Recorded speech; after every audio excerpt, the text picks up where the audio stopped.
queridos irmãos, hoje nós vamos estudar um pouquinho sobre contribuições. E contribuição é um assunto que é desafiador. Por que ele é desafiador? Porque contribuir é um verbozinho sinônimo de doar, de ofertar. E isso é um grande exercício para nós. Por que é um grande desafio e um grande exercício para nós?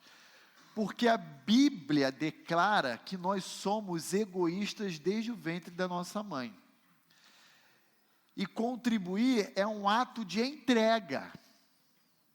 É um ato que vai contra a natureza corrupta do nosso coração.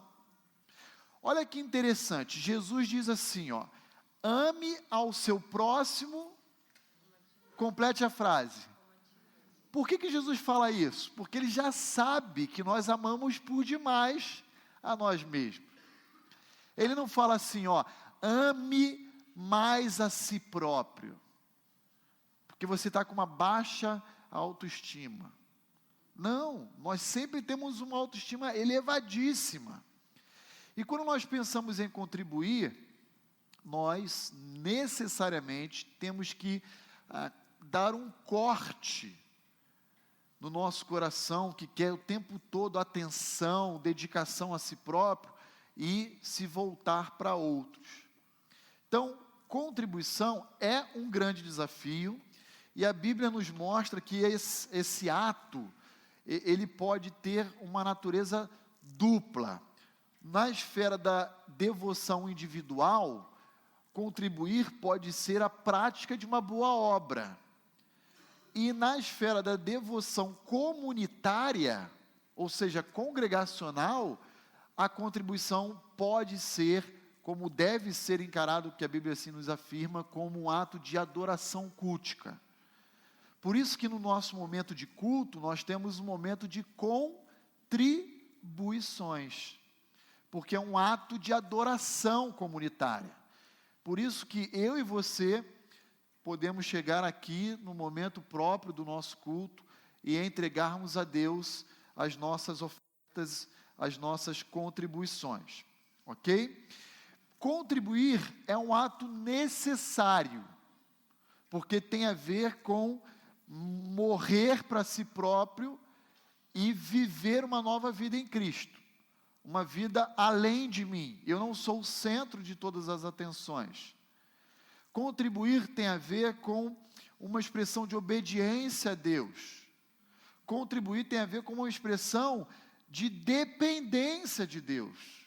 Dizendo, olha, eu tenho X e vou ofertar Y desse X, um percentual, e eu não preciso de tudo isso porque eu dependo, na verdade, de Deus. Ele é a fonte da minha suficiência.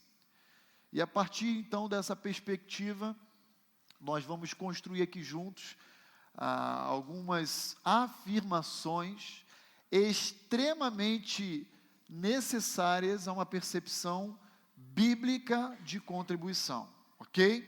Nós não podemos ignorar o que a Bíblia nos ensina a respeito desse assunto. Obrigado, Altair.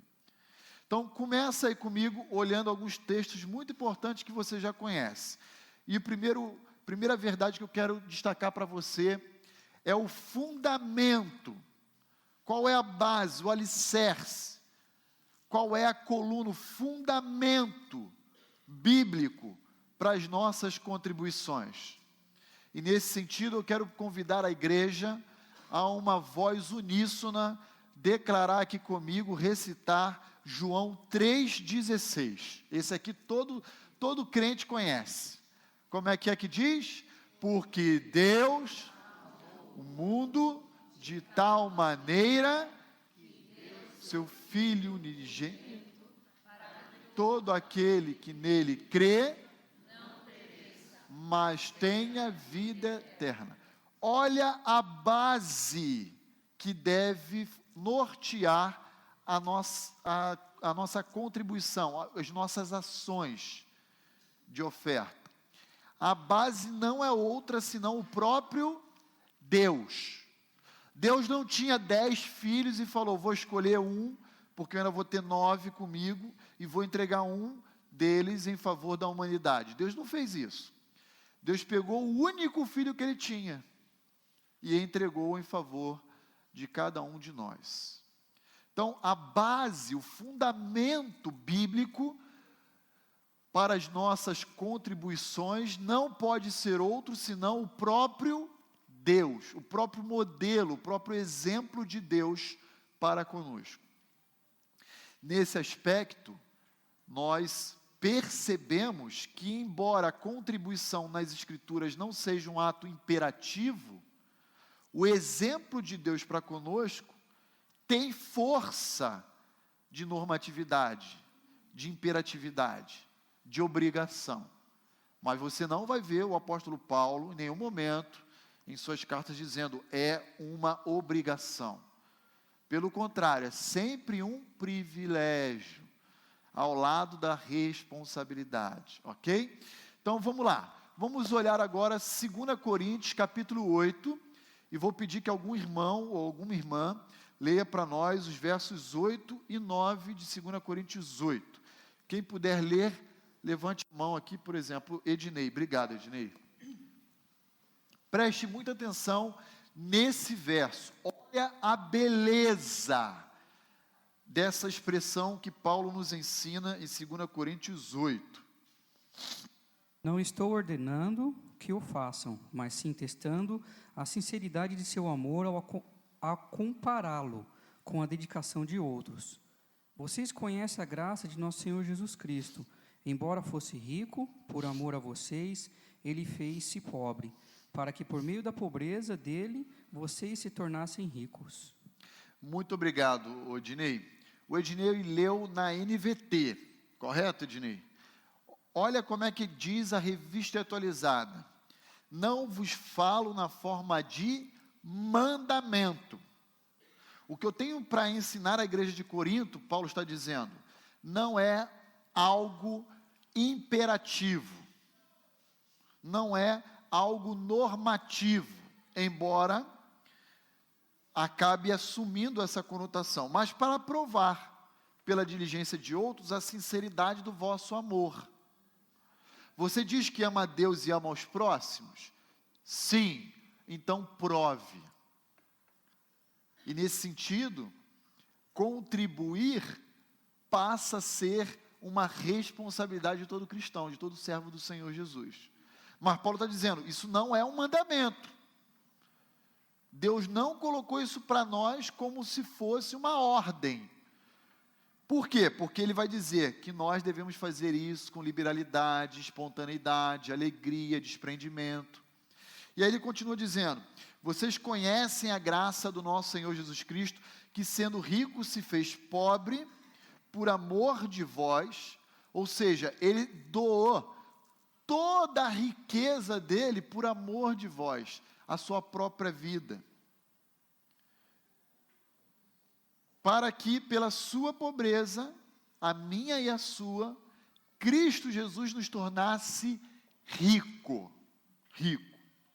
Então, veja, o apóstolo Paulo está dizendo, contribuições, embora não seja uma ordem, um mandamento, passa a ter um sentido de responsabilidade de todo cristão. Sabe quando alguém age ao seu lado de uma forma que te constrange a ser igual a ele, a reproduzir o mesmo comportamento? É mais ou menos isso que Paulo está dizendo. Você não tem obrigação nenhuma de fazer igual. Porém, você vai permanecer inerte? Não dá. Olha o exemplo de Deus, o exemplo de Cristo Jesus em nosso favor. Então, primeira verdade que eu quero contribuir aqui para a construção do nosso entendimento em relação a contribuições, irmãos. A base, o fundamento é o amor de Deus para conosco. Eu não devo contribuir motivado pelo reconhecimento da igreja.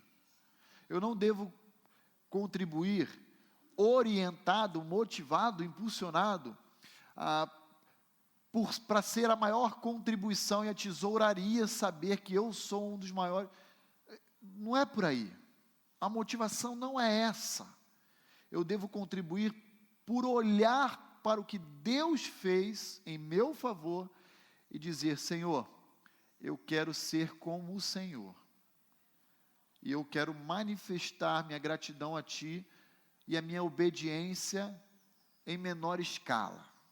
Porque o que o Senhor fez por mim, eu sou incapaz de conseguir reproduzir, mas eu posso, em menor escala, reproduzir o seu exemplo com outros, com o Senhor, com aqueles que estão ao meu redor.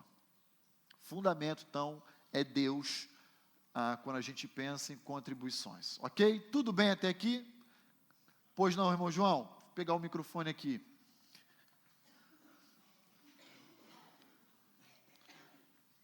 Por favor, querido.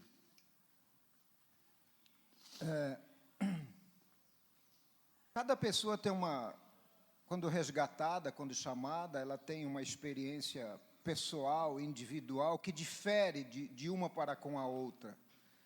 Nessas condições, a nossa contribuição, a nossa oferta, ela também varia de pessoa para pessoa? Sem dúvida, sem dúvida.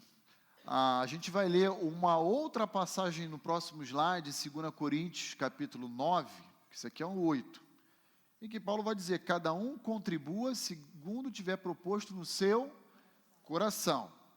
A questão é, como é o nosso coração? Corrupto.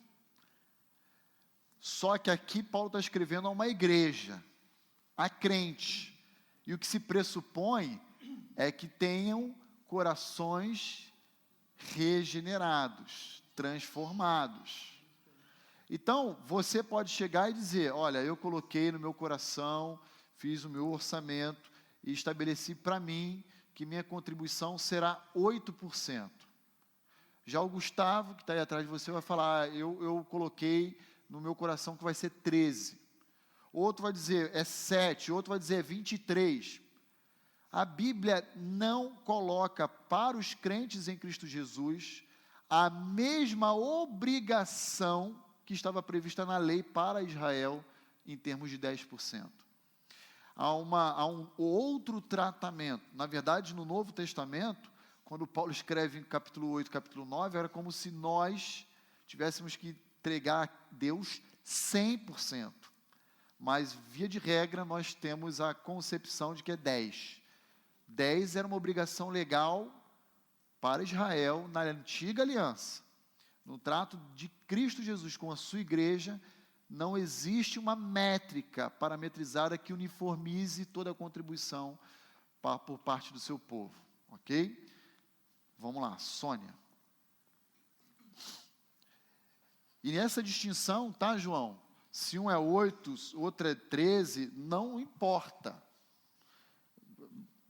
Para Deus é igual, não existe, então vou favorecer mais o meu filho que dá 13 do que a ele que dá 8. Isso não existe no coração de Deus, no trato dele com os seus filhos. Pois não, Sônia? Eu estava meditando essa semana nessa palavra que eu ouvi de Abel e Caim, e acho que deu certo com o assunto.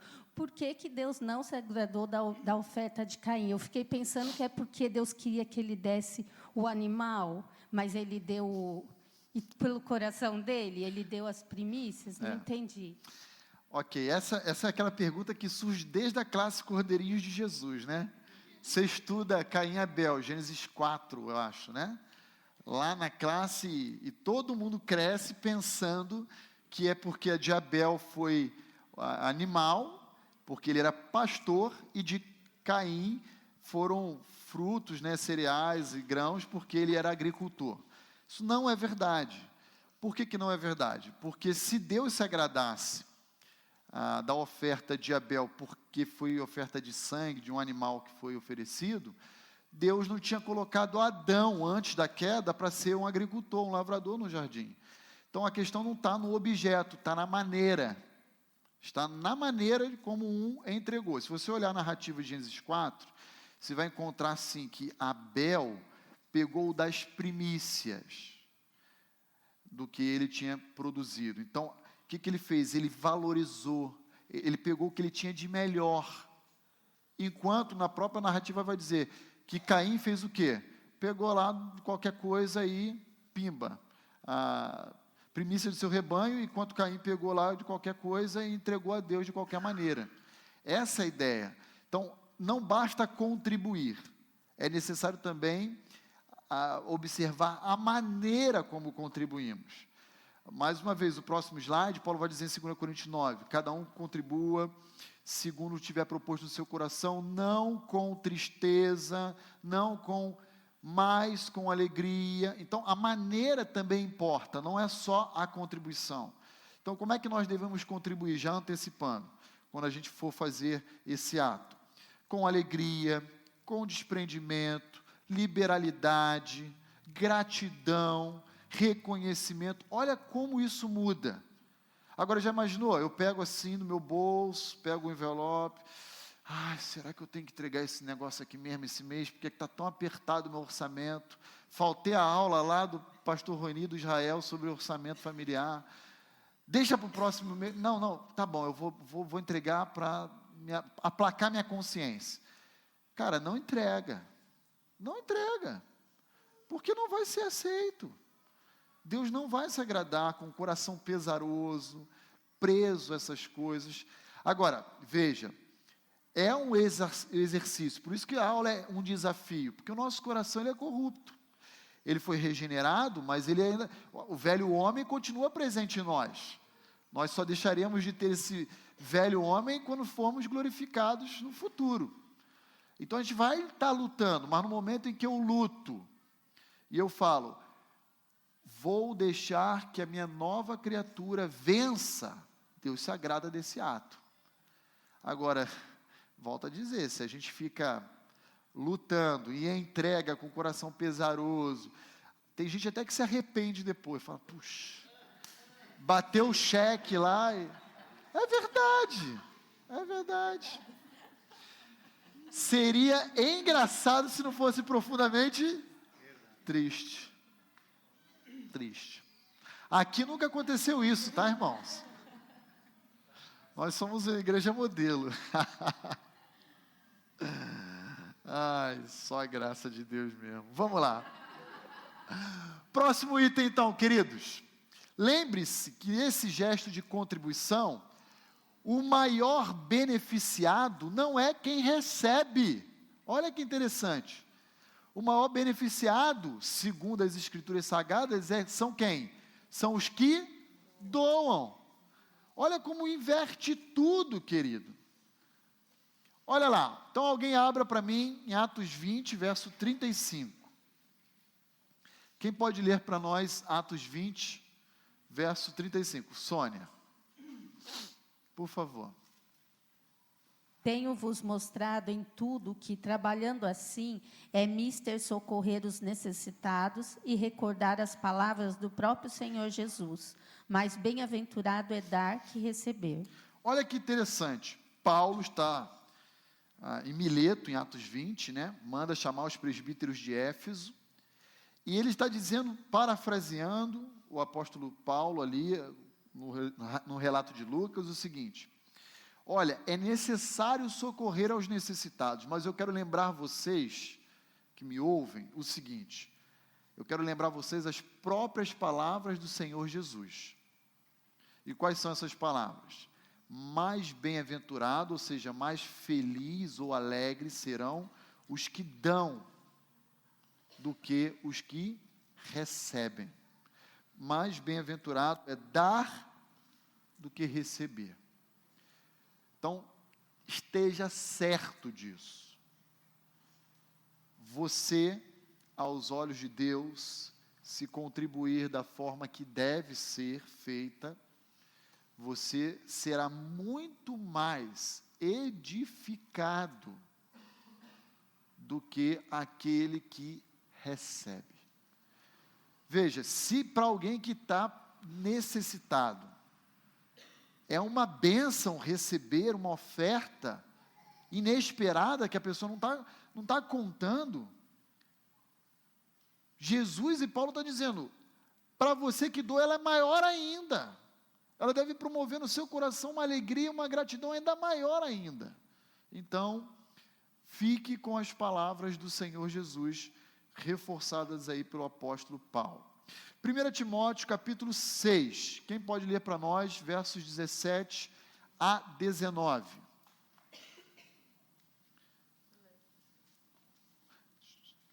Tati, o próximo irmão daí lê para a gente. 1 Timóteo 16, 6, verso 17 a 19, por favor. Exorta aos ricos do presente século que não sejam orgulhosos, nem depositem a sua esperança na instabilidade da riqueza, mas em Deus, que tudo nos proporciona ricamente para o nosso aprazimento. Que pratiquem o bem, sejam ricos de boas obras, generosos em dar e prontos a repartir. Que acumulem para si tesouro sólido, fundamento para o futuro, a fim de que se apoderarem da verdadeira vida. Obrigado, Tati. Olha a recomendação de Paulo a Timóteo. Timóteo estava na igreja em Éfeso. Olha, chama a atenção dos ricos aí dessa igreja de Éfeso, para que eles não se apoiem na conta bancária deles, no plano de saúde, no patrimônio, porque isso tudo é passageiro. Eles não têm que se apoiar e olhar para essas coisas como a fonte de segurança da vida deles. Mas eles devem se apoiar em Deus, que tudo nos proporciona ricamente para o nosso aprazimento. O que é para o nosso aprazimento? Para a nossa alegria, para o nosso prazer, para o nosso conforto, para a nossa subsistência. Confie em Deus, que Ele vai assegurar tudo o que vocês precisam. E aí vai dizer para aqueles ricos de Éfeso: eu espero que vocês pratiquem o bem, sejam ricos de boas obras. E agora, olha como ele vai descrever as boas obras: sendo generosos em dar e prontos em repartir. O que é isso que Paulo está dizendo? Contribuições, ofertas, doações. Fazendo isso, vocês vão acumular muito tesouro. Um tesouro não de agora, mas um tesouro futuro. Aquele mesmo tesouro que o Senhor Jesus em Mateus 6,20 vai dizer para a gente juntar eles nos céus, que serão chamados por Paulo de galardões, de recompensa, de salário, pela boa obra praticada em vida. Então, queridos irmãos, creiam que quando a gente fala sobre contribuições, o maior beneficiário não é aquele que recebe, e sim aquele que doa. É um prazer imensurável, e Deus olha e fala: esse meu servo entendeu essa parte do ensino que eu ofereci a eles. Agora veja, no mundo ideal, se todos nós contribuímos para com todos, todos saem ganhando. Todos saem ganhando. Portanto, pegar aqui agora alguns casos concretos. Você vai lá comprar um presente de aniversário para um amigo, para uma criança. Aí você está ali o teu orçamento ali limitado, você tem que ser uma pessoa prudente, é claro, né? Mas digamos que seja início do mês, você está elaborando o seu orçamento. Aí você vai falar assim: vou comprar, eu sei que o presente que vai agradar um aniversariante é esse de R$80, mas vou comprar esse de 30 aqui, porque já marca que eu dei um presente. Mas por que isso? Não estou falando para você fazer dívida, mas porque o seu coração, ele está preso, você está sofrendo para comprar um presente, igual da oferta na igreja que eu mencionei. Vai lá e compra aquele melhor lá, que você sabe que vai agradar, que a pessoa precisa, e abençoa, e saia sem peso na cabeça, no coração, de que, poxa, você acabou de ser útil na vida daquele seu irmão, daquela sua irmã, daquela pessoa que você ama. Vamos vamos lembrar de que nós somos os maiores beneficiários desse ato, e não aquele que recebe, ok? Tudo bem, gente? Até aqui alguma dúvida? Podemos prosseguir? Ótimo, então vamos lá. Então hoje eu já cheguei no meu segundo slide, isso já é um bom começo. Abra lá comigo também agora em outras passagens aí, olha que interessante, avalie qual tem sido a motivação para as suas contribuições.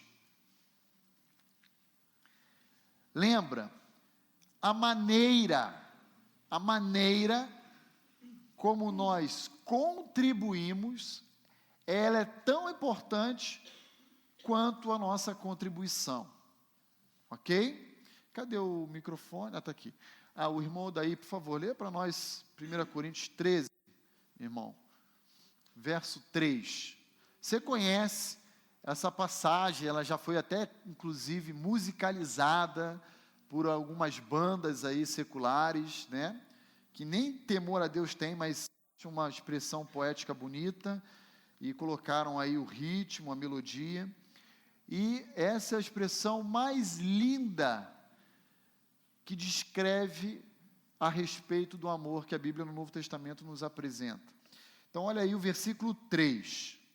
Mesmo que eu dê aos necessitados tudo o que possuo e entregue o meu próprio corpo para ser queimado, se não tiver amor, todas essas ações não me trarão qualquer benefício real. Queridos, se a base, o fundamento, a motivação para esse ato não for o amor de Deus para conosco, o grande exemplo dele, o amor meu ao meu próximo, será apenas um barulho. Lembra de 1 Coríntios 13? Ainda que eu fale a língua dos anjos, ainda que eu tenha conhecimento de todas as ciências, ainda que, aí chega no versículo 3, ainda que eu divida todos os meus bens com os pobres, ou entregue meu próprio corpo para ser queimado, sem amor, não vale de absolutamente nada. Nada. Você pode juntar todo o seu patrimônio, seja ele pequeno, grande, não interessa, e entregar. Se não for orientado pelo amor, é apenas um barulho. Nesse sentido, a gente entra com o Caim e Abel lá em Gênesis capítulo 4. Quer dar uma olhadinha rapidinho lá em Gênesis capítulo 4? Não estava programado não, mas eu acho que é importante a gente ler. Olha lá comigo, deixa eu abrir aqui na minha versão também.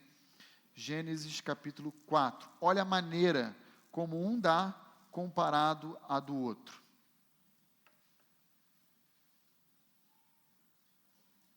Versículo 4, 4. Abel, 3 primeiro. Aconteceu que no fim de uns tempos, Caim trouxe do fruto da terra uma oferta ao Senhor.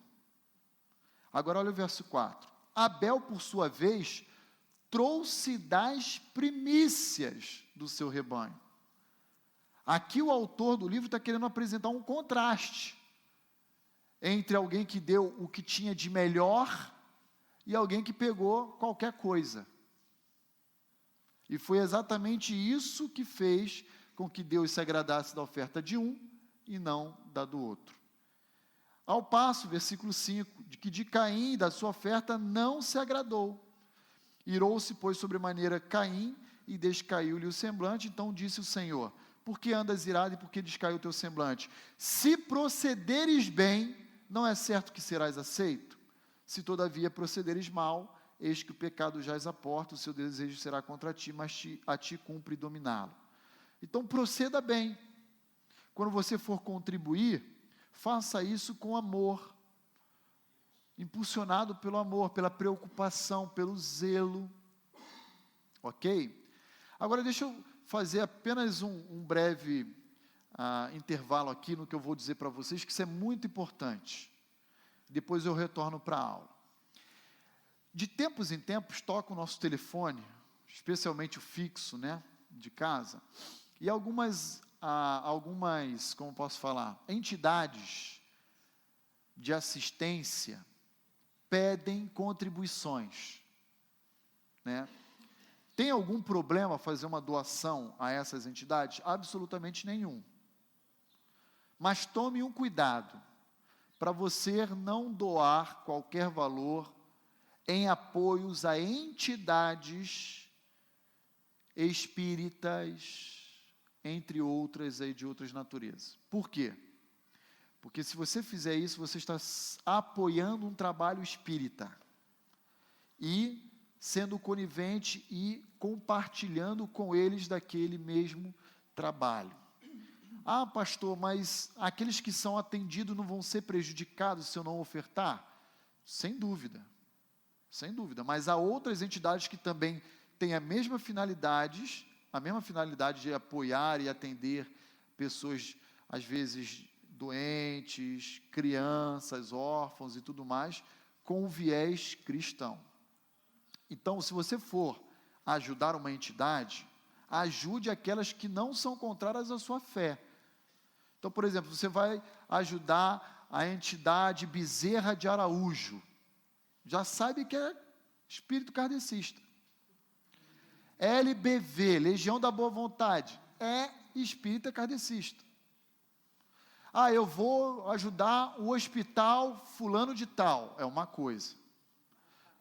Vou ajudar, eu não sei como é que, tem a PAI também, né? Eu não sei, eu teria que dar uma pesquisada para olhar se tem, como um grupo mantenedor dessas entidades, algum grupo de viés espírita, porque eles são muito fortes nessa área. Então, essas entidades, eu digo, não ajude.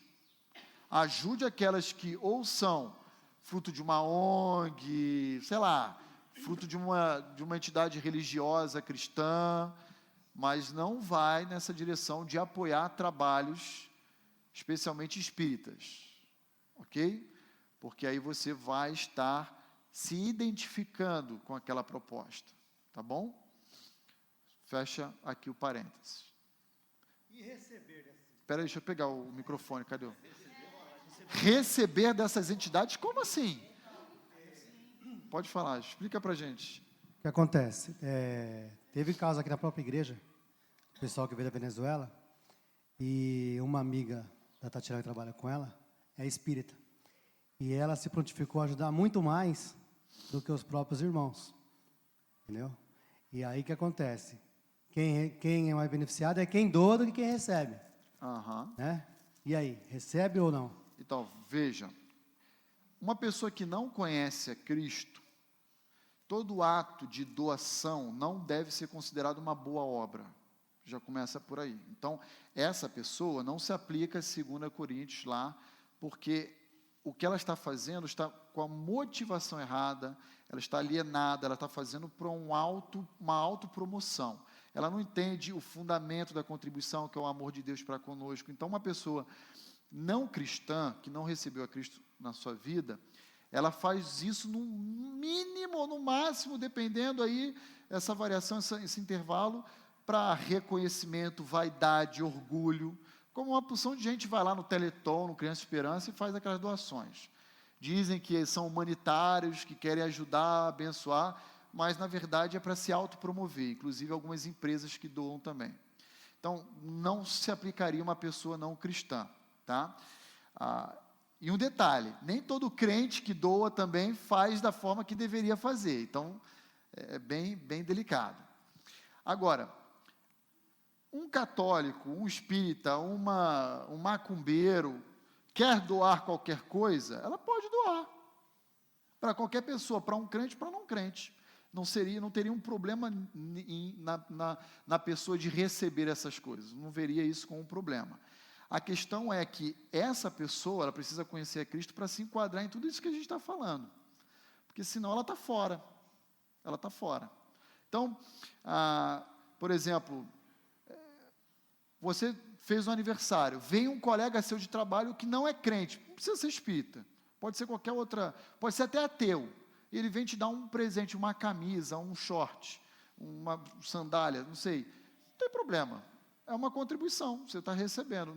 Eu não veria, à luz das Escrituras, qualquer impedimento para que você receba ou eu recebamos, não teria nenhum problema. Agora, A questão é, crentes devem apoiar trabalhos espíritas, que você sabe que a motivação e a finalidade é outra? Não, a gente não tem que guardar qualquer identidade, a gente tem que ter um distanciamento desse grupo. Deu para entender? Deu. Então entra também no quesito aí de auxiliar, ajudar. Um cristão frequentar baladas, bar também não se deve, então. Crente apoiar outro cristão a frequentar isso, aí eu já tenho até problemas em perceber que esse que frequenta é crente, meu irmão. E o que está apoiando também, porque é um negócio complicado isso aí.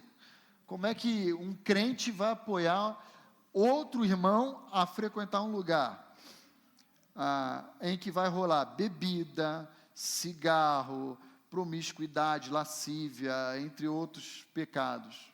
Deus nos chamou para ser santos. Então, é complicado. E se eu conhecer um crente que apoia outro a fazer isso, eu vou chamar os dois e vou ajudá-los a pensar a respeito do evangelho que eles conhecem. Não é o evangelho de Cristo. Irmã Maria. Irmã Maria, quando a senhora fala, eu fico com o coração já. Por favor, querida. Pastor, quando as minhas mulheres eram pequenas, a LBV me ajudou muito. A LBV? Daí eu prometi que no dia que eu tivesse melhor de vida, que eu ajudava eles. Mas eu não sabia qual que era. Se era a orientação. Aí, desde que eu consegui emprego, tudinho, ficamos bem, eu ajudo já há 20 anos a LBV. Daí, eu paro ou como é que é? Pare agora. Agora. Eu entendo, por isso que eu estou fazendo esse parênteses aqui, porque muitas pessoas desconhecem essa informação que eu estou mencionando. Eu não sabia. A senhora acabou de dizer. Mas, agora que a senhora tem conhecimento, ajude outras instituições que sejam neutras, sejam cristãs. Não estou dizendo para a senhora não deixar de ajudar, mas não ajude mais esse grupo. Porque esse grupo, como outros grupos, tem por orientação qual a motivação? De querer, ao praticar a caridade, as boas obras, segundo a percepção deles, né? A purificação da sua alma, a sua autojustificação, para que numa futura reencarnação voltem melhores, até atingir o nirvana lá, o estágio máximo, e se tornem um espírito de luz, iluminado, como eles creem lá no Evangelho segundo Allan Kardec. Então, nós não podemos compactuar com qualquer ação de grupos que possuem a motivação errada, uma orientação errada. Mas qual a desculpa que eu dou que é descontado na minha conta? A senhora precisa dar desculpa, pode dizer para eles quando te ligarem o seguinte: olha, eu já contribuí até esse momento, a partir de agora eu estarei ajudando um outro grupo, obrigado pela sua ligação, a partir de agora não precisa mais me contactar. E a senhora canaliza o recurso que a senhora fazia para outro grupo. Veja, a irmã não vai estar deixando de apoiar o trabalho assistencial como uma forma de contribuição, a senhora só vai estar mudando a quem a senhora vai dirigir o seu apoio. Tá bom? Tá bom. Eu não posso, sabendo que uma determinada entidade tem um viés religioso errado, contribuir para o fomento dela, para o estímulo dela, para o crescimento dela. Entendeu? Essa que é a grande questão. E por isso que eu fiz essa abertura de parênteses. Como a senhora age assim, outros podem estar agindo também por desconhecimento. Então, por exemplo, a PAI, como a Tati mencionou, não sei se tem algum viés, eu teria que dar uma pesquisada para ver se tem ou não, ou se é neutro. Uma forma da gente mudar o foco seria, talvez, contribuir com os missionários, né? Porque, sem dúvida. Na verdade, eles têm uma atuação assistencial também, muitas vezes, sem dúvida, nos seus campos missionários. E aos missionários, só nós vamos poder ajudar a contribuir. Ninguém vai, né? Sem dúvida, vai chegar de fora do meio cristão, das igrejas, vai colocar ajudar dinheiro neles. Então, é uma forma da gente focar o nosso dinheiro numa coisa que vai trazer um resultado muito melhor e vai contribuir para a propagação do reino de Deus, que é a função da igreja, né? Agora, perfeito, Álvaro. Agora, veja, independentemente de denominação aqui, o cristianismo protestante possui ações assistenciais que também necessitam de ajuda? Sim, Lar Batista de Crianças, por exemplo, tem hospitais metodistas, Recanto dos Avós, que é também sustentada pela nossa denominação. Então, você pode ajudar. Oi? O Manaém, que é uma fundação da Batista Nova Aliança. Você tem trabalhos assistenciais de orientação cristã, Cristolândia, entre outros. Então, por que eu vou deixar de apoiar um trabalho que, em tese, tá? Porque aí depende da administração também de cada um desses trabalhos. É um trabalho sério, orientado pelas Escrituras, pelo amor que Deus nos ensina, para apoiar um trabalho que declaradamente eu sei que é reprovável diante de Deus. Entende? Essa é a questão que eu estou querendo levantar para os irmãos. Além do trabalho missionário, sem dúvida.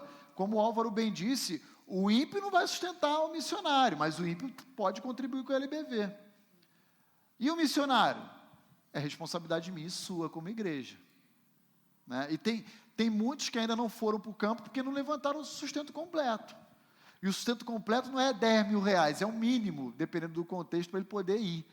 Senão ele nem consegue ir. Cadê o microfone? Sônia.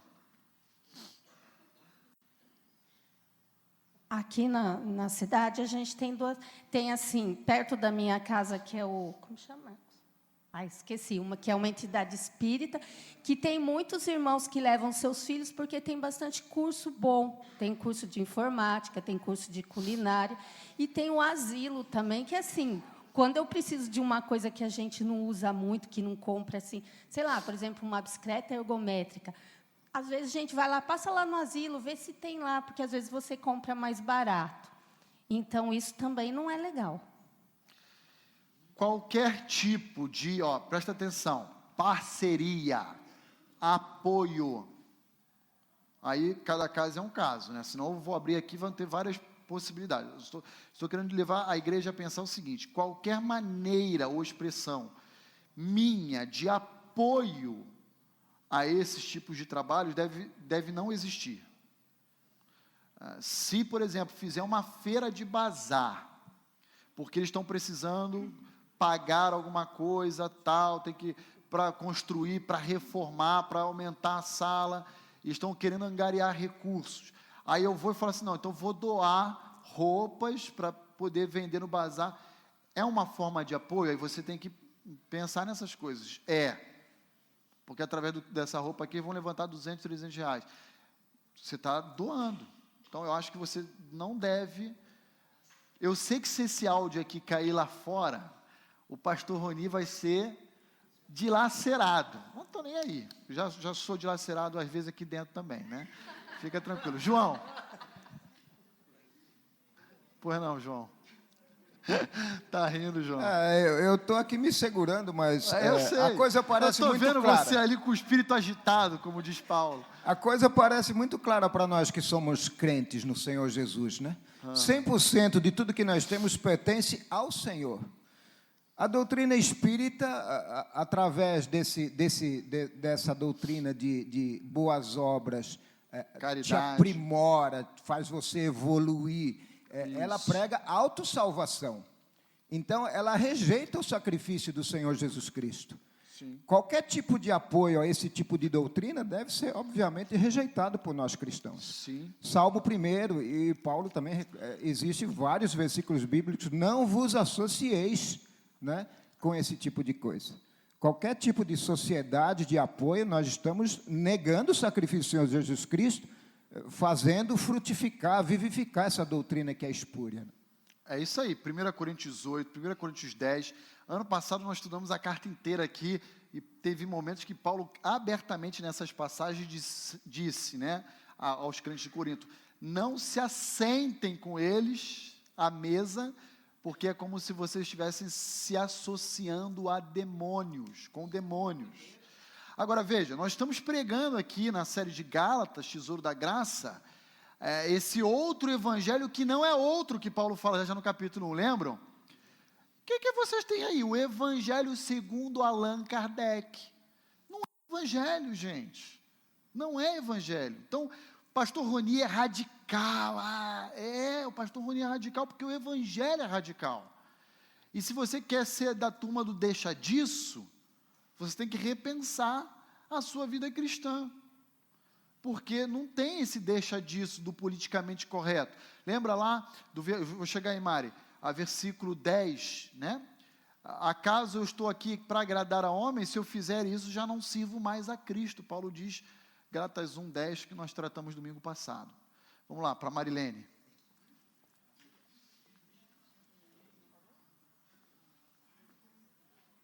Pastor, só reforçando uma coisa que eu fiquei com dúvida com relação até que a Sônia perguntou. Certo.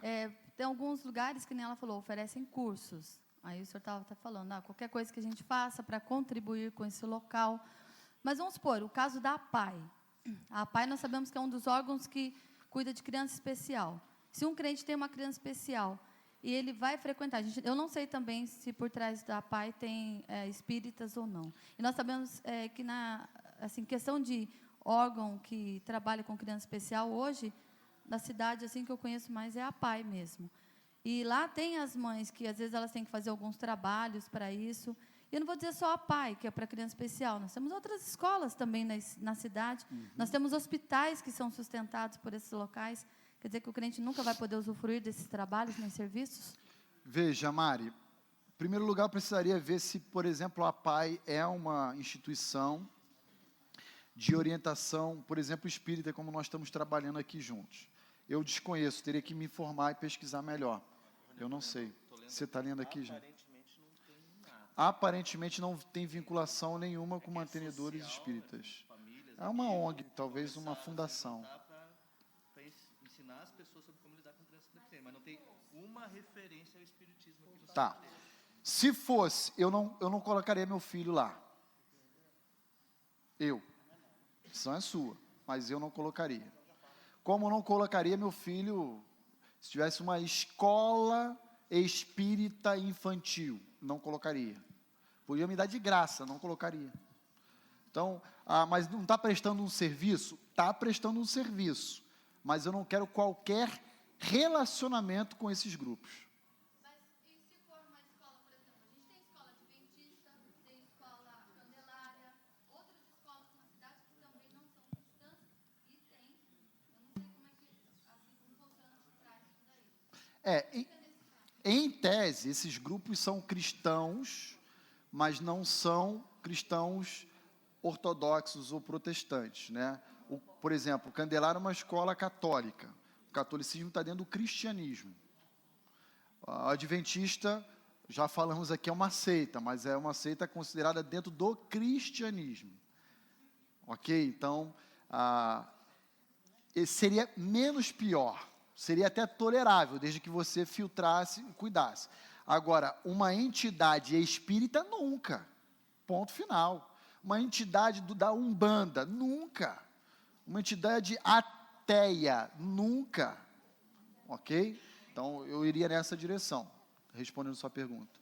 Por causa do viés declaradamente desse grupo. Tudo bem? Você quer falar mais alguma coisa?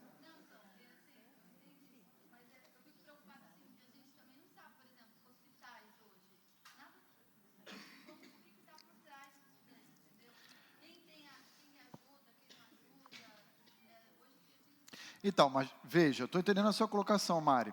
Por exemplo, eu vou no AOC. Vou dar um exemplo, eu vou aqui no AOC. O AOC é um hospital público que pode, em alguma medida, receber doações, donativos de centro espírita e tal, mas a entidade não é espírita. O hospital não é espírita. Essa é a distinção. Se ele recebe, ele não tem compromisso, em tese, com a orientação espírita. Eu não vou deixar de ir no hospital porque ele é público, porque recebe, entende? Agora, um hospital espírita, um lar espírita, um orfanato, eu não vou. Mas lá vai oferecer o curso de informática ou de reforço de matemática, eu não vou. Ok? Essa é a distinção. Tudo bem, queridos? Mas é só R$10 por mês. Vamos lá, deixa eu tentar concluir. Nós já lemos, 2 Coríntios 9, de 6 a 8. Rapidinho, porque a gente tem que correr aqui. 9, de 6 a 8. Quem pode ler para nós? Roberval. E isto afirmo: aquele que semeia pouco, pouco também ceifará. E o que semeia com fartura, com abundância também ceifará. Cada um contribua segundo tiver proposto no coração, não com tristeza ou por necessidade, porque Deus ama a quem dá com alegria. Deus pode fazer-vos abundar em toda a graça, a fim de que, tendo sempre em tudo ampla suficiência, superabundeis em toda boa obra. Como está escrito: distribuiu, deu aos pobres, a sua justiça permanece para sempre. Obrigado. Queridos, o que eu quero chamar a sua atenção nessa passagem? Mais uma vez, em relação à motivação, a maneira como devemos contribuir. Avalie como é que nós devemos contribuir à luz de um texto como esse. Conforme estiver proposto no seu coração. Mas o meu coração é corrupto. E você sabe disso porque você foi regenerado. Então você tem essa consciência. O ímpio nem consciência tem, ele continua morto. Então o que você vai fazer? Você vai lutar contra o seu coração. E aí ele diz, não com tristeza ou por necessidade. Essa palavrinha é obrigação. Eu não tenho que contribuir como se fosse uma obrigação legal, como era o dízimo. Por necessidade, como se fosse um mandamento. E Paulo já tinha falado no capítulo 8, não vos escrevo por mandamento. Ok? Porque Deus ama, aí ele fala qual é a maneira que Deus se agrada. Aquele que dá com alegria. Então veja, desprendimento, alegria, prazerosamente, é a maneira como nós devemos contribuir e ofertar.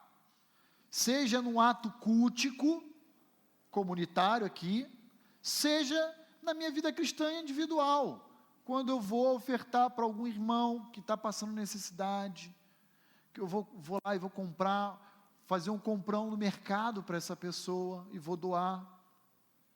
Queridos, essa é a maneira que a Bíblia nos ensina a ofertar, de forma que a gente seja mais bem-aventurado do que aqueles que recebem essa oferta. Não tem como ser diferente, ok?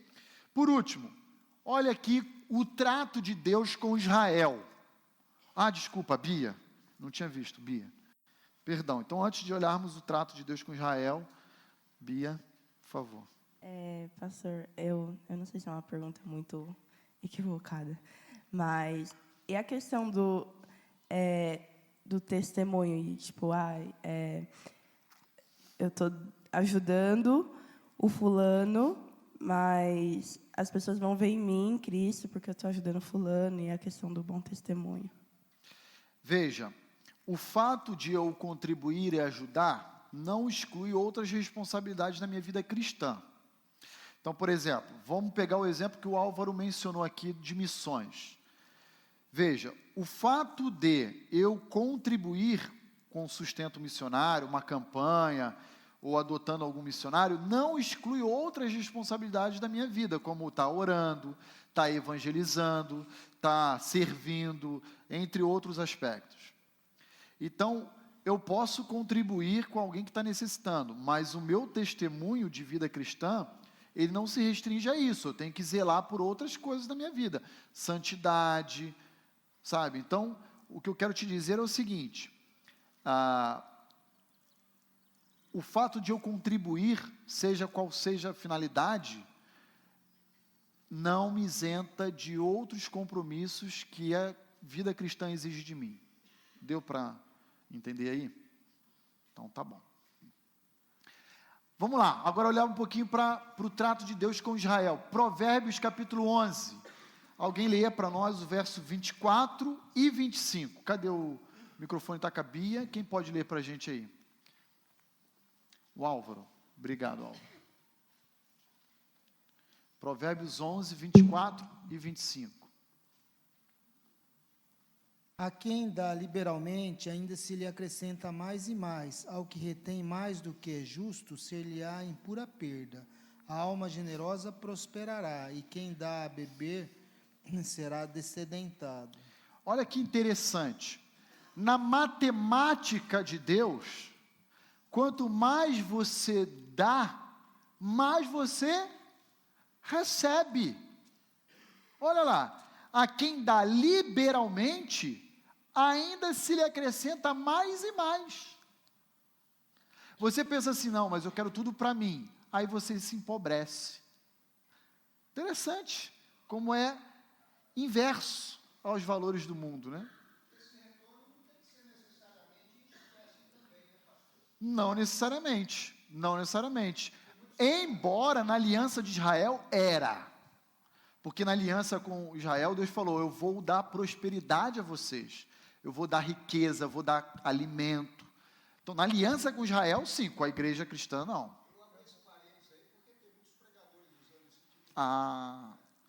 Só usa os textos veterotestamentários na teologia da prosperidade. Só.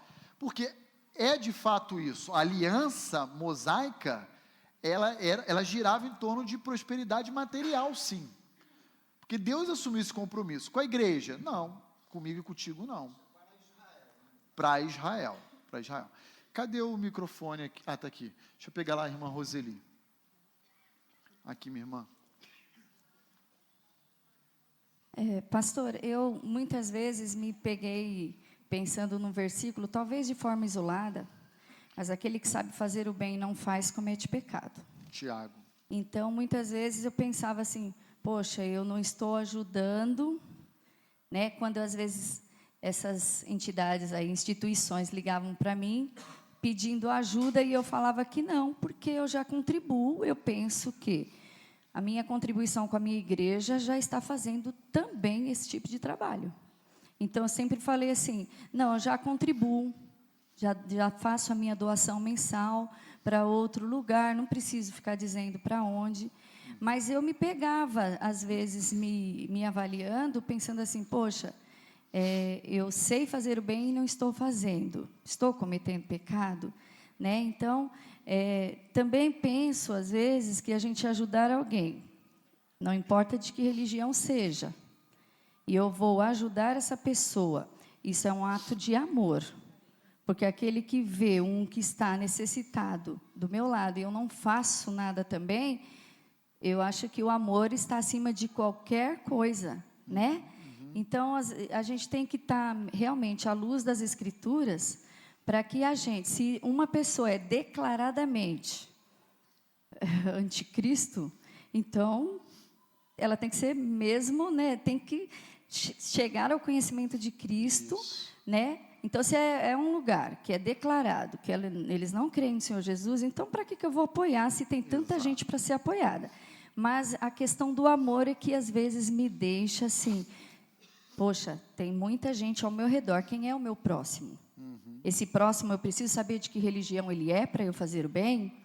Então, eu me coloco, às vezes, nesse questionamento, pastor. Tá, então vamos lá, irmã Roseli. Boa consideração da irmã. Existe nas Escrituras, especialmente a gente vai chegar lá na carta aos Gálatas, que Paulo fala que nós devemos fazer o bem a todos, especialmente a quem? Aos domésticos da fé. Então, quem é o nosso próximo? Nosso próximo são todos.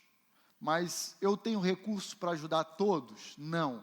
Então, por onde eu começo? Pelos crentes.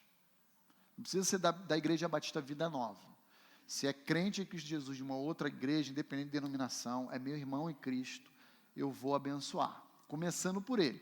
Aí sobrou uma gordurinha a mais. Então, eu posso ajudar outros que talvez não sejam nem cristãos também, com uma expressão de amor, ok? Mas sempre seguindo essa ordem, essa prioridade. André aqui. O pastor acabou falando uma coisa aí no finalzinho da frase, que era a respeito do que eu ia falar. A questão de ajudar, veja se eu entendi certinho. Eu não vou ajudar uma entidade, mas, por exemplo, eu tenho um vizinho, que é o meu caso, ela é da Umbanda. Se ela precisar de mim, eu tenho obrigação, sim, como cristã sim, ajudar. claro, Então, essa é a diferença. Porque que nem a Bia fez uma colocação, do fulano. Não, o fulano é um indivíduo. Esse eu ajudo. Isso. Em particular, até porque Independente isso vai fazer, da fé dele. Até porque eu posso fazer uma ajuda financeira, mas com isso eu vou abrir uma porta para eu poder falar a respeito do amor de Jesus. Sem dúvida. Agora, o que eu não posso é pegar os meus recursos e apoiar uma entidade. É isso, né? É isso aí, André. Porque aí eu estou criando um vínculo de identificação com aquela entidade religiosa não cristã, apoiando o trabalho dela, ok? Então, veja, Então, veja, só concluindo o raciocínio aqui, eu vou fazer, por exemplo, tem igrejas que fazem isso, vai no centro da cidade, oferece lá para moradores de rua, sopão e faz um trabalho de evangelismo. Pô, ali tem ateu, espírita, não sei o quê. Eu posso abençoar? Posso, sem dúvida alguma. Agora, qual o cuidado que se deve ter enquanto igreja, enquanto cristão? Igreja não deve ser ONG. Prestem atenção nisso. Igreja é igreja. A igreja pode desenvolver um trabalho social, mas ela não foi chamada para isso. Isso é meio para um fim maior. Por que eu estou falando isso? Porque tem igrejas que têm se perdido nisso e transformam-se em verdadeiras ONGs. Elas querem assumir o papel que pertence, por exemplo, ao INSS, a Previdência Social. E aí é um problema, porque, inclusive, deixa de comunicar o Evangelho e restringe suas ações apenas num braço humanitário, assistencial humanitário. Não é por aí. Tem muita... Gente, creio no que eu estou dizendo. Tem muitos grupos que nem pregar o Evangelho prega. Só dá a sopa, só dá a comida. Não estou dizendo para não dar, mas você tem que pregar essa turma, o Evangelho de Cristo. Pode falar, João. Já deixei de lado o microfone, pode falar. Então, exatamente, está muito bem, eu vou falar bem alto. É o seguinte, eu entendo assim, acho que vocês vão concordar comigo. A pessoa está precisando dos meus recursos, eu vou ajudá-la. Outro dia eu cruzei uma senhora no shopping, ela estava precisando de dinheiro para comida. Eu falei, eu vou te dar o dinheiro para você comprar uma Marmitex. Mas vem cá, eu quero saber por que a senhora está nessa situação. E eu quero ajudar a senhora a sair dessa situação. Mas eu vou te dar o dinheiro, mas vamos conversar primeiro. Ela se irritou comigo e não quis. Eu falei, então, vai continuar pedindo. Exatamente. Pode pedir para outro, mas é verdade. Aí entra até uma questão que você colocou na aula de 3 domingos, 4 atrás com Israel, sobre a prática da esmola, lembra disso? Eu estava sentado aqui, você falou lá, eu lembro, aí eu intervi também um pouquinho para falar. É isso aí. Eu não dou nem dinheiro, João. Eu dou uma Marmitex, se for o caso. Então eu paro numa padaria, num lugar, faço e dou a comida. Já peguei casos de a mãe com uma criança no colo falar, preciso de leite, você pode, para o meu filho, você pode dar dinheiro? Aí o cara foi, comprou, lá em São Paulo, comprou o leite na padaria e deu. Meia hora depois ela estava querendo vender o leite na esquina. Cara, é de tudo. Teve uma vez em Vila Mariana, apareceu um cara no final do culto de quarta-feira à noite, eu não sou daqui, eu sou de Minas, Bahia, sei lá, eu quero voltar para lá, paga a minha passagem. Aí um irmão da igreja foi com ele na rodoviária, 10 horas da noite, 11 horas. Chegou lá, para onde? Para Minas, obrigado. Mó encenação, um miserável. Você vai comprar aqui? Tá, eu vou só ao banheiro e volto, porque eu estou muito apertado. Aí o irmão da igreja falou, tá bom, me dá a passagem e tal. Aí o cara ficou lá esperando, 10, 20 minutos, meia hora. O cara não voltou. O cara queria o dinheiro falando que era para voltar para Minas, Bahia, não lembro. E o cara da igreja foi lá e comprou a passagem. Ele falou que é o banheiro. Quando ele voltou, cadê? O cara não voltou. Ele sabia que o cara dando a passagem para ele, ele ia esperar embarcar no ônibus. Ele, picou a mula. Então, é tudo um bando de malandro também. Não estou colocando todos, tá? Mas a maioria é. Maioria esmagadora é. Por isso estou falando, se esse áudio vazar, eu sou dilacerado. Mas é isso aí. De repente, né? Aleijado fica curado. Um cara sem perna aparece lá mendigando, com a perna assim, com a calça vazia, e daqui a pouco o cara chega a polícia e o cara levanta e vai andando. Brota uma perna. Vocês sabem o que eu estou dizendo, né? Milagre. Milagre que a PM faz. Provérbios 28, 27. Gente, eu preciso terminar isso aqui. Vamos lá. Provérbios 28, 27. Daniele, você quer falar, Dani? Cadê o microfone aqui, Dani? Vai ler para a gente lá, então. O que dá ao pobre não terá falta, mas o que dele esconde os olhos será cumulado de maldições. O que dá ao pobre não terá falta. Então, sabe aquela mentalidade de que, se eu doar, se eu contribuir, vai faltar? Gente, não é bem assim. Pode faltar por outras razões, por negligência sua na elaboração do seu orçamento. E isso independe de você contribuir ou não. Porque se você não tem um controle financeiro, vai faltar sim. Porque você vai querer manter um padrão de vida que você não deveria ter.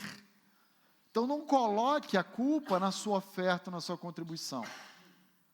Ok? E para finalizar então, correndo aqui para o nosso slide. Lembre-se de que a contribuição é um ato de obediência a Deus e, ao mesmo tempo, um ato que se torna um veículo de promoção da glória de Deus. Olha lá, 2 Coríntios 9, de 12 a 15. Eu vou ler. Porque o serviço dessa assistência não só supre a necessidade dos santos, aqui se referindo especialmente aos crentes de Jerusalém, mas também redunda em muitas graças a Deus, visto como na prova dessa ministração, glorificam a Deus pela obediência da vossa confissão quanto ao Evangelho de Cristo, e pela liberalidade com que contribuis para eles e para todos, enquanto oram eles a vosso favor, com grande afeto, em virtude da superabundante graça de Deus que há em vós, graças a Deus pelo seu dom inefável. Então veja, quando eu contribuo, especialmente no contexto de Paulo aqui, aos santos necessitados, o que eu estou fazendo? Manifestando minha obediência a Deus e, ao mesmo tempo, promovendo a glória do seu nome através desse ato. E encerro então com uma famosa expressão de Jim Elliot, um missionário que morreu no Equador, perseguido por uma tribo local. Talvez você já tenha ouvido falar essa expressão que se eternizou aí. Não é tolo aquele que dá o que sabe que não pode guardar, para poder receber o que não pode perder. Não é tolo aquele que dá o que não pode guardar, para poder receber o que jamais poderá perder. E eu quero encerrar nosso tempo assim. Me abordaram e falaram assim: pastor, quando o assunto é de contribuição, eu me deparei já com uma pessoa de uma igreja que, discordando da maneira como a igreja estava gerindo os recursos dela, passou a não mais contribuir com a igreja local e a direcionar a sua contribuição diretamente para um missionário. O senhor acha que isso está certo ou está errado? Eu queria dizer para os irmãos o seguinte: a Bíblia não nos oferece isso como sendo uma possibilidade. O que a Bíblia nos fala, especialmente em Atos, nas cartas de Paulo, que eles entregavam o produto das suas contribuições nos pés dos apóstolos, que eram os pastores, os líderes da igreja local, e eles então eram as pessoas que direcionavam aquele valor para a expansão do reino, para o custeio de obreiros, para os necessitados de Jerusalém. Então, o que nós podemos inferir do ensino apostólico? Que, na verdade, as nossas contribuições devem passar pela igreja local e ela, então, direcionar a parcela para cada trabalho que, em assembleia, ela delibera.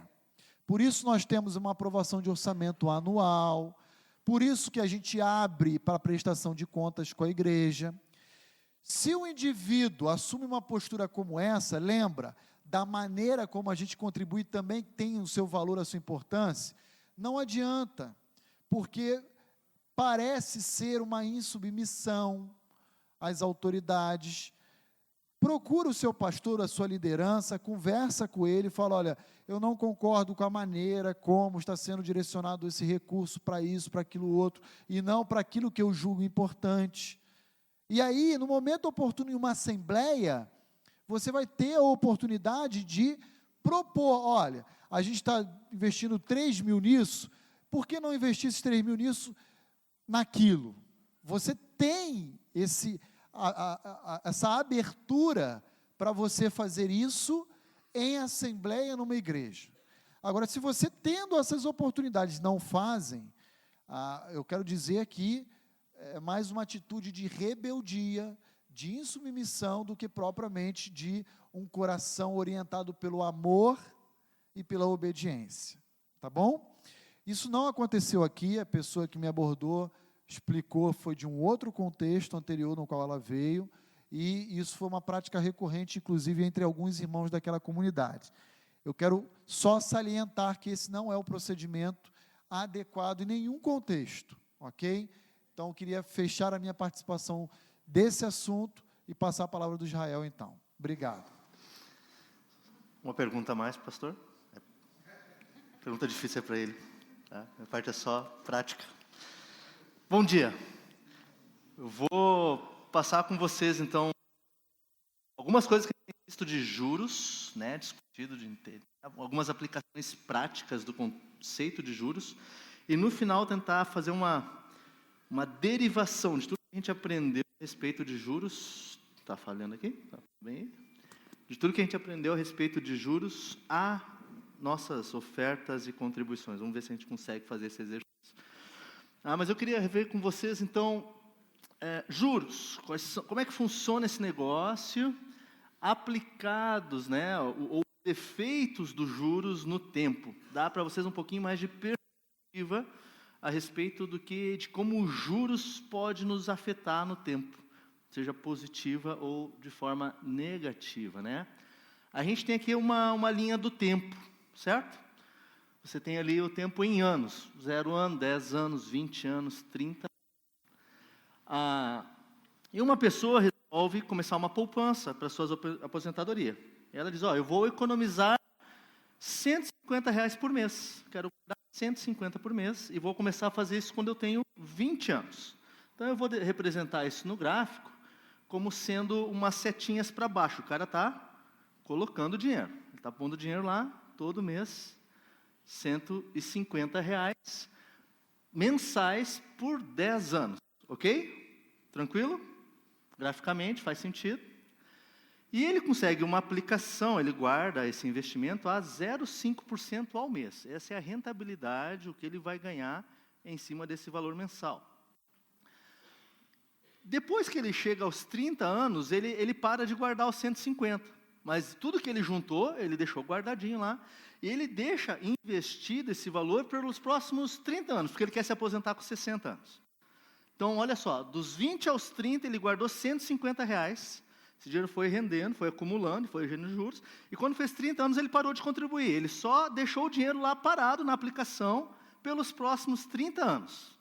E aí ele vai se aposentar e agora ele vai lá e vai, vou levantar o dinheiro, vou sacar o dinheiro, certo? Matematicamente, você está interessado. Você poderia ter entradas, valores negativos, que está saindo do seu caixa para a aplicação, então é um menos no seu caixa, e um mais lá quando o dinheiro vai voltar para o seu caixa. Agora eu vou pegar tudo que eu economizei e volta para o caixa. Quanto dinheiro essa pessoa tem aqui? Quanto você chuta que ele juntou depois desse ano? Depois desse tempo todo? Quanto? Bastante. R$150 mensais. Num ano ele guardou quanto?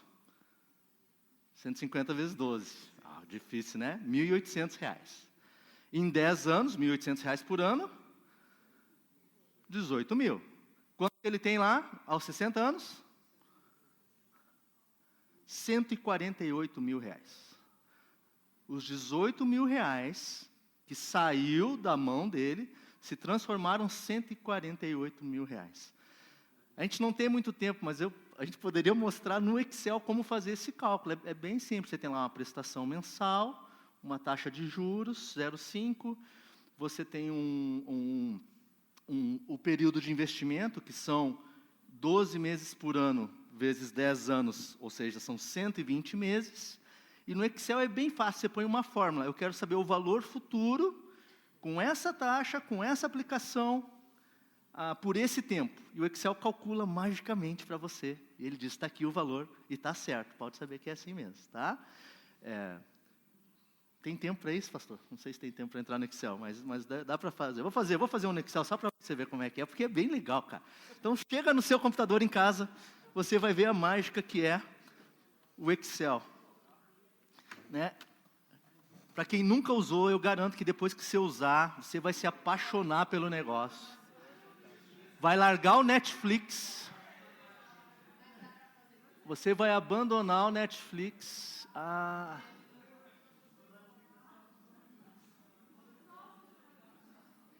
Só um pouquinho. Isso aqui. Então tá, ó. Vou fazer bem fácil aqui, ó. Uma planilha do nada, certo? Você está vendo uma planilha lá? Então, olha lá. Isso é bem legal, cara. É muito divertido. Ó, você tem aqui o valor da prestação, certo? Vou escrever, ó, valor da prestação. E vou colocar aqui que a pessoa fez R$150 por mês, certo? Cara, é que eu não enxergo lá mesmo. R$150. Você pode botar, qual é que é a taxa de juros? Opa! Taxa de juros, vamos botar aqui 0,05%, né, ao mês. Pode ser uma aplicação aí, tem que achar a aplicação. A gente falou disso em outra aula, não vou voltar lá de investimento não. Vai. Taxa de juros 0,50 e quantos meses, né? Quantos meses? Aqui eu vou fazer uma fórmula, eu vou dizer que eu quero igual a 12 meses vezes 10 anos, certo? E eu quero saber o quê? Eu quero saber qual é que é o valor futuro desse negócio aqui, depois dos 120 meses. Então, você vai dar um igual, valor futuro, ó, VF, que fácil, é que tem que saber daí o nome desses nomezinhos, mas é bem fácil. Valor futuro, agora não dá para enxergar lá, meu. Valor futuro, eu acho que é a taxa, ó, ali embaixo, ó, apareceu aqui, ó, o que você tem que escrever na fórmula, tá? Então, se eu não me engano, é rate, a taxa, alguém está mais perto ali, ó? Raul, tá vendo o que está lá, Raul? Valor futuro, número de prestações, esse aqui é o valor da prestação mensal, eu acho que é um negócio assim, certo? E aí, ó lá, deu 24 mil, lembra que eu falei que como entra um número positivo, sai no negativo, ele faz a reversão automática, então eu só vou botar aqui um menos para ficar bonitinho.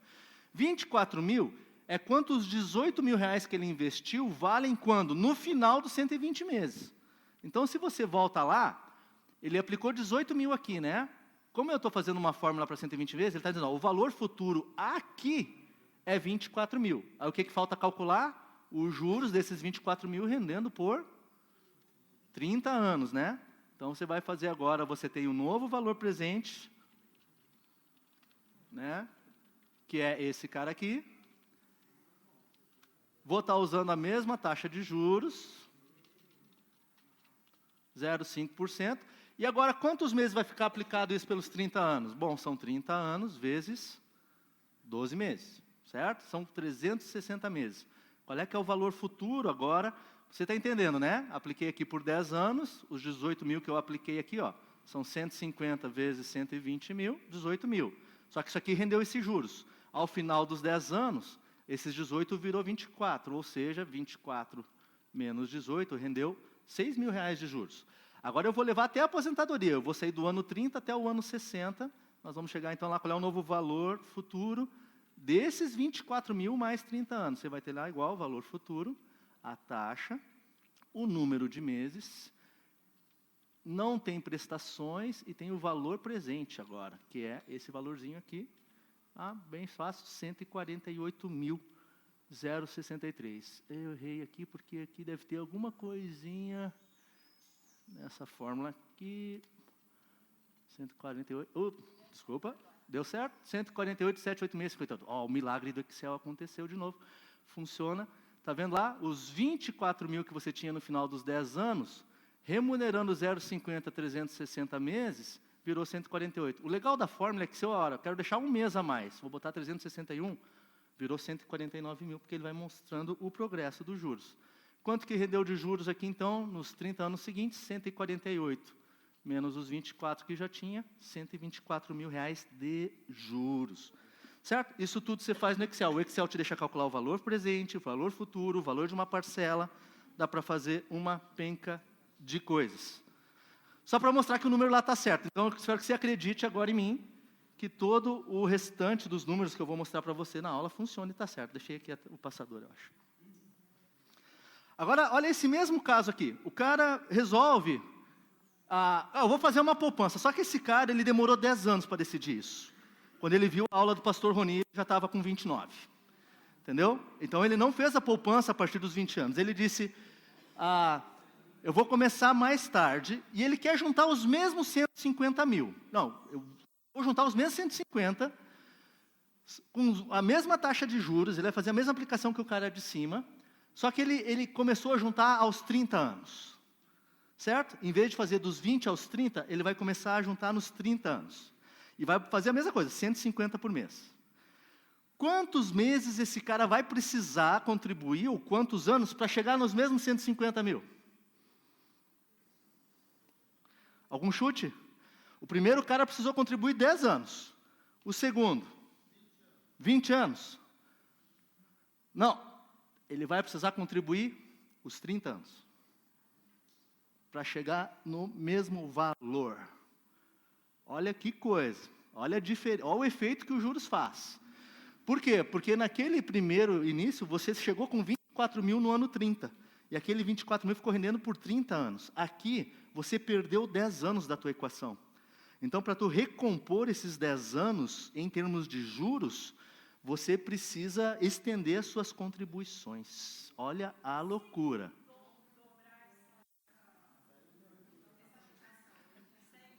O Roberval já disse que o cara não tem o recurso para dobrar a aplicação, então questão fora de pauta, né? Aí sim, qualquer variável que você mudar, muda o jogo. Se em vez de 50 você botar 300, aquele número, só para mostrar aqui, daria 150, porque não custa exatamente 148, que ia dar um número quebrado. Então deixa os mesmos 150, tá? Mas olha só, se ele tivesse botado 300, eu acho que ia dar mais do que 300 mil no final. Ia dar, por causa do efeito dos juros, talvez desse uns 400. É fácil de fazer. Só voltar lá no Excel e voltar lá. Depois eu ponho o Excel para ti, Estela. Mas dá gosto de fazer isso, né? Porque é o pensamento que você tem que fazer. Sabe? Bom, se eu quero economizar X, quanto que eu tenho que botar por mês? Você que é jovem, olha bem isso, cara. Se você fizer poupança desde o seu primeiro emprego, cara, você vai ser rico, cara. Eu vou mostrar para você. Olha o efeito do juros sobre o teu patrimônio agora. Eu dei um exemplo ali de um cara que começou 10 anos mais cedo e ele só fez por 10 anos, chegou com o mesmo dinheiro que o cara que começou 10 anos mais tarde por 30 anos. Olha esse exemplo aqui. Você quer comprar um carro, já falamos de carro aqui, o carro 40 mil. Irmã Maria, o carro vai ser o mesmo preço no exemplo, o tempo todo, certo? Não vai aumentar o carro, é o mesmo carro daqui, ele vai estar com o mesmo preço. E tu tem 16 mil na conta hoje. Está lá, 16 mil na mão, e eu quero comprar um carro de 40, né? Sempre é assim, né? Nunca é o oposto, né, cara? Quero comprar um carro de 15. Não, o cara quer comprar um carro mais caro. Já falamos sobre desejo versus necessidade e tal. E aí, o que o cara faz para complementar, então? Vou lá e vou tomar um empréstimo. Eu vou pegar, está faltando 24 mil reais. Eu vou lá no banco, o banco vai me cobrar 1,8 ao mês, como a gente viu. As taxas de juros para você tomar emprestado são muito mais altas do que quando você investe. E aí você faz um cálculo, esse cálculo dá para fazer também. Ó, eu tenho 24 mil e vou pagar esse negócio aqui em 5 anos. 60 parcelinhas, só 60, básico. Né? E aí você, 24 mil para você pagar de volta a uma taxa de 1,8 significa que você vai pagar R$ 657 por mês. cabe no orçamento, o cara olha lá, tem 700 sobrando, mete o financiamento e faz o financiamento. Vamos botar na linha de tempo esse negócio. Está aqui. O tempo agora está em meses, certo? 0, 12, 24, 36, 48, 60 meses. São 60 meses. Jogo rápido. Passa rapidinho esse negócio. Certo? Ele vai fazer o quê? Ele vai ter que fazer um desembolso, ele vai dar então os 16 mil, mais os 24 que ele pegou no banco, ele também dá. Então ele está dando os 40 mil para ter o carro. E ele vai começar a pagar. Vai pagando. A animação é demorada porque 60 meses demora para passar. Você vai pagar por 5 anos. Está pagando. 5 anos pagando, é muito tempo. Certo? Demorou a animação? Não, ainda não acabou. Você está pagando, tem que pagar mais uma. Agora falta só 10. Pagou. Legal. Está lá. Qual é o seu cenário depois dos 5 anos? Carro velho. Quer andar de carro velho, amor, né? Tem essa aí, né? Ó, patrimônio final. Qual é o patrimônio? Isso aí. Patrimônio final. O cara tem um carro, eu estou sendo legal, eu estou dizendo que o carro dele de 40 mil reais há 5 anos está valendo 24. Eu não depreciei nem 10% aqui em 5 anos, tá? 10% em 5 anos seria depreciado 50%, estaria valendo 20 mil o carro. Eu estou depreciando menos que 10%, 24. Quanto que ele tem de poupança? Né? Ele teve, né? Pagou mais gasolina, seguro, outras coisas que não estão na conta. Quanto que ele desembolsou? Qual foi o desembolso, o chequezinho que ele passou? Foi 657 vezes 60 parcelas, mais os 16 mil. Desembolso, 54.444. O cara desembolsou 55 mil reais e o patrimônio dele hoje é qual? O carro, 24. Beleza? Tá comigo? Fácil, né? Botou 55 e tem um patrimônio de 24. Espetacular. Inteligentíssimo. Certo? Vamos fazer um outro exemplo.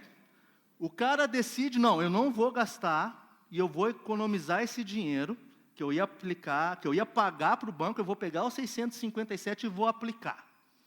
Certo? O que ele faz? Lá tem uma setinha maior, porque ele pega os 16 mil que ele tem na mão e ele aplica.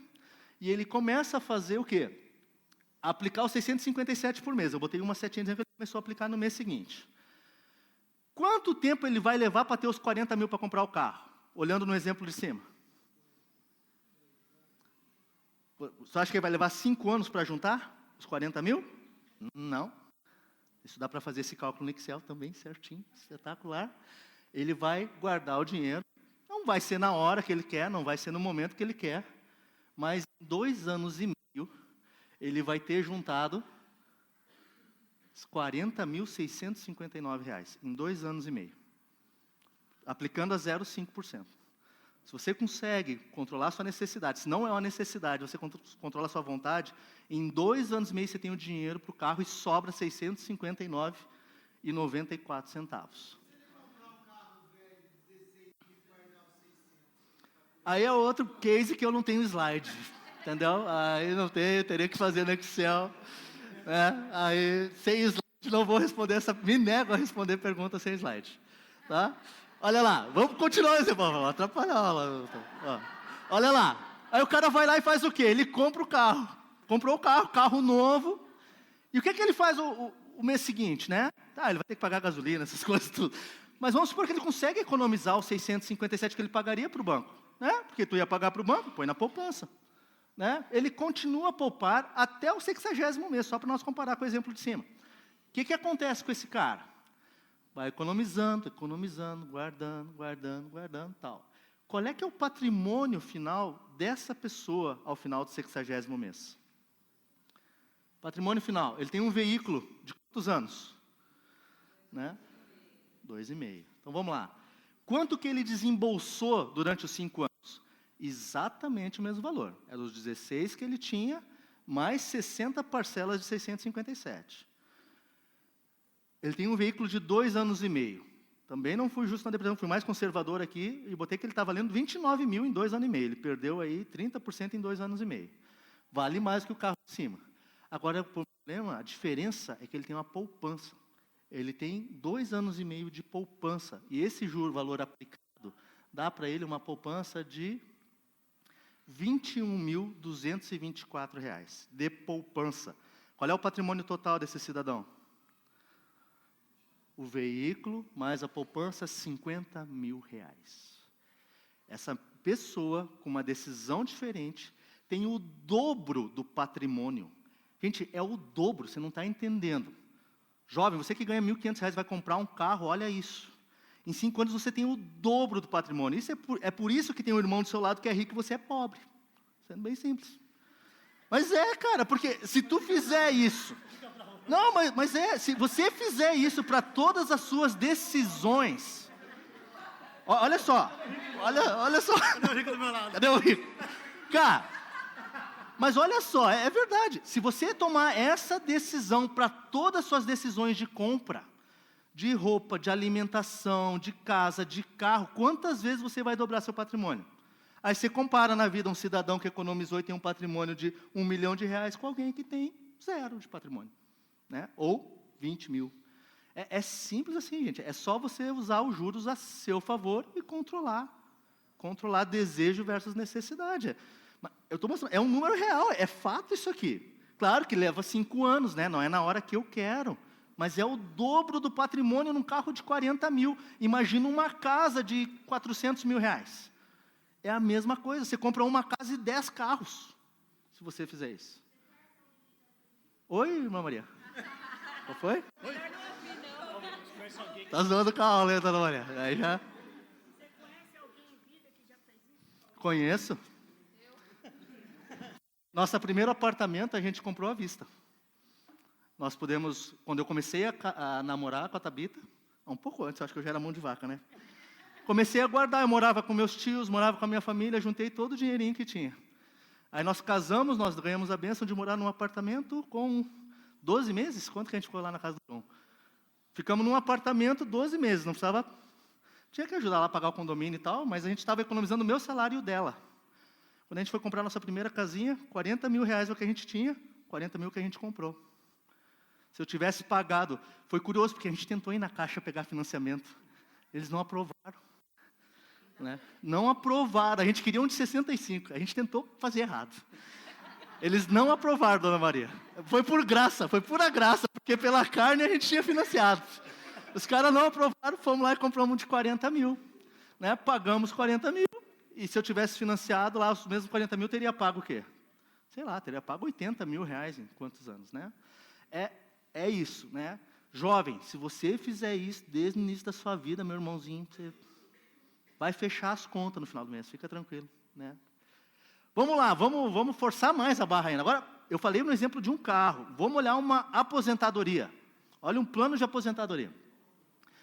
Tempo de vida em anos, do 0 a 80, certo? E a pessoa consegue fazer uma poupança mensal de R$100. R$100 por mês. Cara, R$100 de poupança. 2 idas no Mac, um cineminha. Se tu comprar pipoca, se levar a namorada, não dá, velho. É só pra ti, é solo. Entendeu? Não vai. Né? Esse aqui tu já tá contando filho, ó, entendeu? Quando a cara é solteiro é mais barato. Entendeu? Certo? Olha lá. R$100. O primeiro empreguinho do cara, 18 anos, ele começa a fazer uma poupança de R$100. E ele vai fazer isso até 65. Ele quer se aposentar com 65. Acha que dá para se aposentar com 65, inocente. Né? Ele vai descobrir mais tarde que não é bem assim esse negócio. Né? Mas ele vai tentar se aposentar com 65. E ele vai conseguir aplicar a uma aplicação de 0,3. É a poupança, cara. É poupança pura. Então ele vai lá, ó, durante 65 menos 18, porque eu estou dizendo aqui que ele não contribuiu até ele completar 18 anos. Então é 65 menos 18, são 47 anos de contribuição.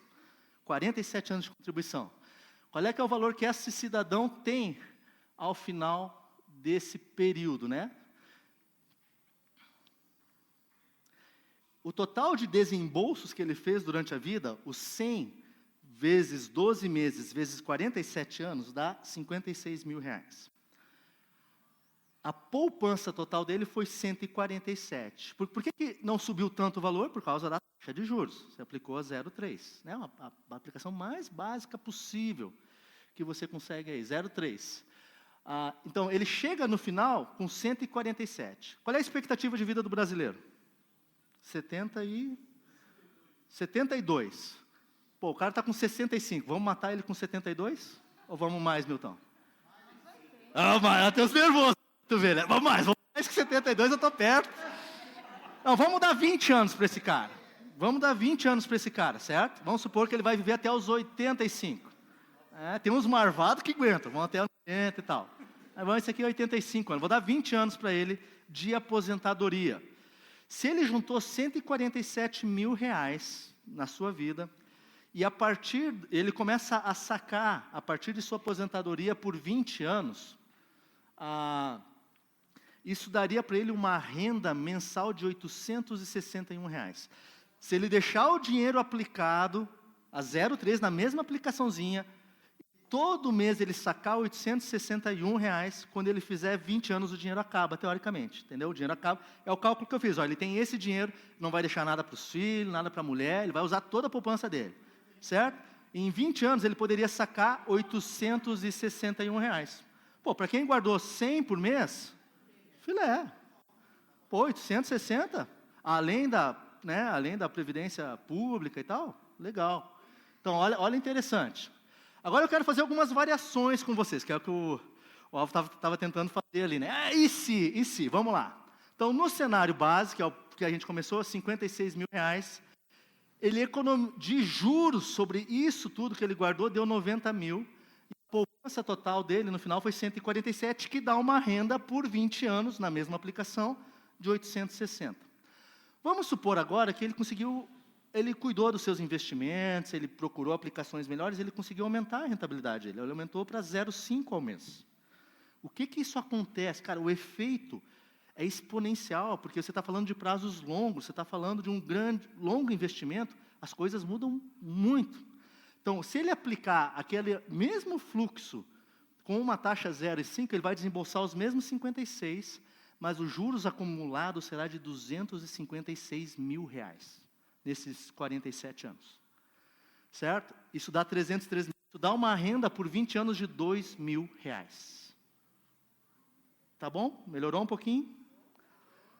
Estela, o cara quer subir, 100 reais, né? 100 reais estou preocupado com a minha aposentadoria, eu quero viajar quando eu for aposentado, não quero ficar em casa. Ele vai aplicar 0,5 e ele vai economizar 200 reais por mês. Cara, vou botar tudo que eu tenho na poupança, 200 reais por mês. O que acontece? Quando, no mesmo fluxo, ao invés de botar 100, você põe 200. O desembolso dobra, certo? No mesmo período de 56, ele guardou 112 mil reais. Só que o efeito dos juros é exponencial. Com o mesmo juros de 0,50, ele vai ter acumulado 513 mil reais durante os 47 anos. Somando com o desembolso, ele tem uma poupança aos 65 anos de 626 mil reais. É bom dinheiro isso aqui. Já dá para... Você viver 20 anos mantendo a aplicação e sacando todo mês, você poderia sacar R$ 4.487 por mês desse dinheiro. Você viveria 20 anos. Agora, vamos arredondar esse negócio, né? Eu quero ser milionário, é meu sonho. Milionário é quem tem 1 milhão, né, pastor? Hoje, entendeu?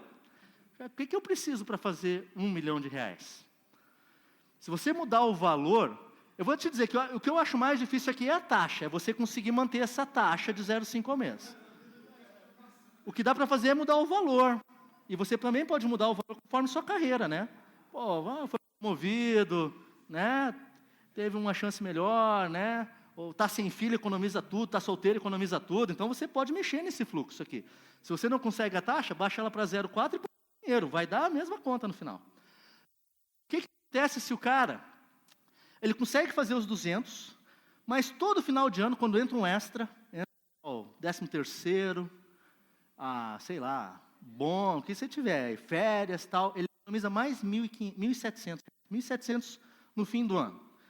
Né? Então, 200 mensais mais 1.700 reais por ano. Então, são 47 anos vezes 12 meses a 200 reais e mais 47 anos de 1.700 a cada ano. Mais 47 mil, né, 90 mil aí.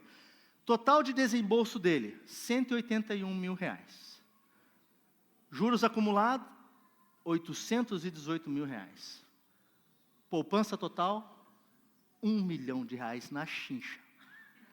no centavo. 1 milhão, cara, R$1 milhão. Isso dá uma aposentadoria por 20 anos de R$7 mil na mesma taxa de juros. 20 anos. Sacando tudo, né? Se você sacar 5, pode alongar. Né? Eu estou dizendo, eu fiz um cálculo para dizer assim, ó, se o cara usasse todo o recurso, porque daí tu vai tirar 7 mil e o que está lá vai render. Tu vai tirando e vai rendendo. Aí uma hora vai zerar porque você está consumindo capital, né? Você está tirando a sua aposentadoria. Mas eu fiz um cálculo de 20 anos. Se quiser fazer um cálculo para 30 anos, dá para fazer. Mas aí você vai deixar para os filhos, para a família, porque você não vai viver 30 anos, né, cara? 65 mais 30 é 95, aí conta na mão. 95, cara, Senhor, volta logo que... Né? Entendeu o efeito dos juros, meu irmão? Oi? Vamos lá. Perguntinha aqui. Não, quero ouvir. O tempo, então, é um fator importante nessa equação. Importantíssimo. Porque se você diminui o tempo, aí você precisa mexer com taxa, mexer com valor para poder chegar nesse mesmo valor no final. Eu tenho 1 mês para me aposentar. E eu quero ter 1 milhão daqui a 1 mês. Quanto que eu preciso colocar hoje na poupança? 999.990 com alguma coisa, senão não vai render. O tempo, o valor e a taxa de juros, são as 3 coisas. Então, eu não tenho mais os 47 anos. Você pode subir o valor, ou você pode tentar achar outra taxa de juros. Né? Oi, vamos lá. Ensina o filho, né, o caminho que ele deve andar. Israel, eu tenho uma dúvida. Você recomenda a previdência privada com relação, por exemplo, pegar uma Bradesco, essas coisas, porque eu sei que tem taxa administrativa, taxa disso, taxa daquilo, ou colocar numa aplicação de tesouro direto, alguma coisa assim? Pois é. Porque assim, eu sei que a previdência privada é uma coisa que você vai deixar lá e geralmente você não mexe. Isso. Evitar um lugar que você consiga tirar esse dinheiro. O que eu gosto da previdência privada é que ela tem uma ideia de conta. Você se sente obrigado a fazer todo mês, né?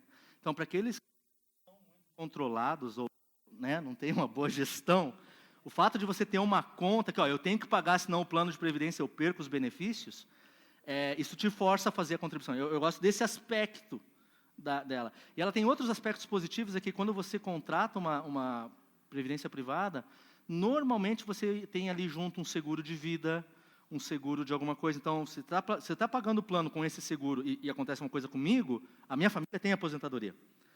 Então, isso é o legal como investimento aí. Como taxa de juros não é o melhor. Não é o melhor porque outros investimentos vão render mais. No final, você vai ter mais em outros investimentos. Mas, se você não tem seguro de vida em outra aplicação, aí você teria que ter um gasto com seguro de vida se você quer ter a mesma segurança do título, né? E a previdência privada, dependendo do teu imposto de renda, se ele é completo ou simplificado, pode te dar um benefício fiscal. Que aí eu vou falar isso aí na aula de impostos que a gente vai ter daqui a umas semanas. Você pode abater imposto de renda, né? Só que tem que cuidar que esse abater não é que tu paga menos. Tu paga menos hoje, mas tu vai pagar mais amanhã. Então, na verdade, tu está deslocando a data de pagamento do imposto. Ao invés de pagar hoje, você vai pagar amanhã. E, claro, esse dinheiro está na tua mão, tu vai fazer ele render durante esse período. Essa é a vantagem da Previdência. É outra vantagem, ela desloca para frente. Então, tem que fazer o cálculo de tudo isso. O que eu vou prorrogar do imposto, as vantagens de segurança, com uma taxa de juros menor, comparado a uma outra aplicação, vai ou não vai? Entendeu? Eu tenho mais uma dúvida. Com relação a esse dinheiro que vai guardando, porque a gente sabe que o Brasil é cheio de altos e baixos. Aí, assim, você teria alguma previdência para recomendar?